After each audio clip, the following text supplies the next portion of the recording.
question of what comes next. The United States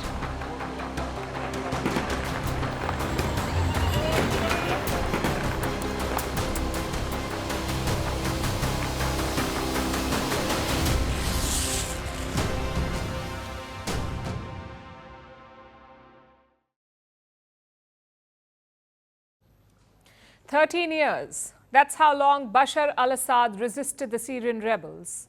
He clung on against all odds. But in 13 days, his resistance crumbled. As the rebels closed in on Damascus, Assad fled the country, thus ending 24 years of his rule and 53 years of his family's rule. It's indeed the start of a new chapter in Syria. We'll discuss that in detail. But first, how did Damascus fall? When we last spoke, the rebels were in Hama, around 200 kilometers from the capital. After taking the city of Hama, they marched towards Homs. It's a city north of Damascus, sort of like a gateway to the Syrian capital. The regime soldiers did not put up much of a fight. They were underpaid and under-equipped, so most of them simply surrendered. A few even joined the rebel ranks. Soon celebrations broke out in Homs. The rebels fired their guns into the air. Statues and portraits of Assad and his family were attacked. Take a look.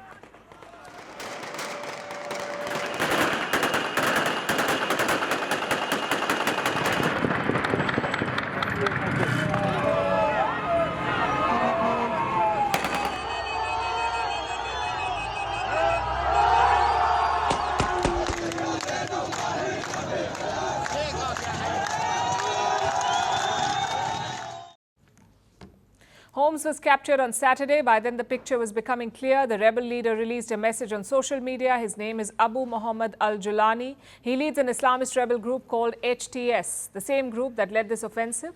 Al-Julani set his eyes on Damascus after Homs. Rebel forces said that they had encircled the capital city of Syria. The stage was set for a final standoff, but it wasn't even needed. Because in Damascus, the sentiment was firmly anti-Assad. The city was in no mood to fight, so the soldiers simply surrendered. Late on Saturday, the rebels began entering the capital. Around the same time, Assad hopped on his plane and fled to Russia. By morning, the takeover was complete. The rebels appeared in front of Syrian state television. They declared that Damascus had fallen. So who's in charge now? On paper, the Prime Minister of Syria, he is the one who's in charge. The rebels have asked him to keep running the government. Once a transition plan is ready, he will step aside. That's the assumption right now. But the immediate worry is stability, getting a grip on things in Damascus and beyond. That's what they need to do first. On Sunday, rebel fighters stormed Assad's presidential palace. They looted his belongings and destroyed his family portraits. They also found his garage. It had Ferraris, Aston Martins, Bentleys and Rolls Royces. Take a look.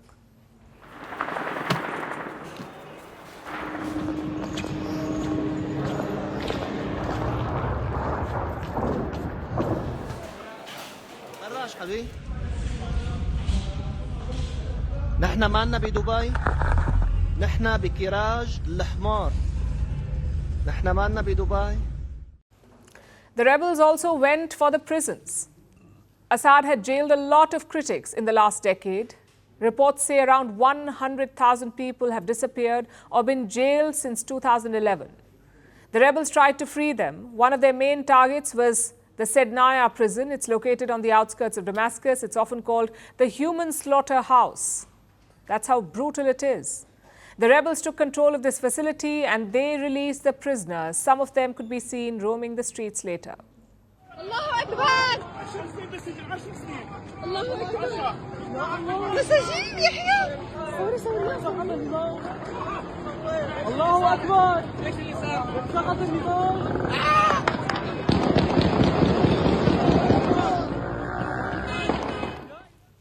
Most Syrians are thrilled by Assad's ouster, and it's obvious why. Around 70% of the country lives in poverty, around 26% have no jobs, and 30% are displaced. There is no freedom, no livelihood, and no peace. So Syrians were relieved by Sunday's news. We saw celebrations across the country.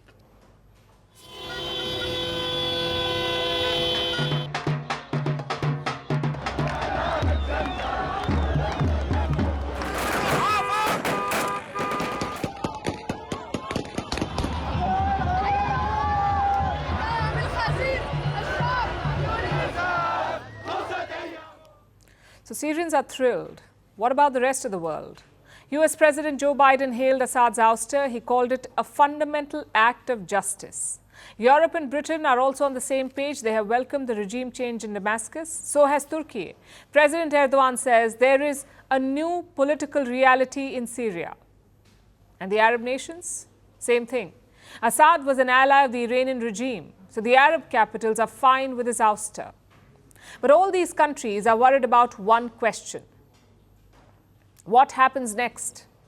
Is the civil war truly over? Well, that depends on three factors. For starters, the Syrian rebels are not one homogeneous group. There are different tribes, different religious sects, and different ideologies. They did unite to oust Bashar al-Assad, but will they stick together during the transition, or will they bicker over power sharing?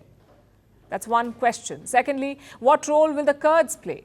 The Kurdish groups control most of northeast Syria. They don't have a good relationship with Islamist rebels. So will the Kurds be sidelined? And if so, will they fight back? Which brings us to the final factor, the nature of future regime. Assad's rule was largely secular. But the rebels are hardcore Islamists. He mentioned HTS and al-Julani. Al-Julani used to fight for ISIS and al-Qaeda. He may talk about tolerance now, but let's see how he rules if he comes to power. The fact is, it's too early to predict anything. We've seen similar scenes in countries like Afghanistan, Iraq, and Libya. Long-time regimes and rulers toppled in lightning offensives. In Afghanistan, the Taliban have consolidated power, so the war is over. In Iraq, there is no political stability, and in Libya, there is still a civil war. So it's a question of which way Syria goes.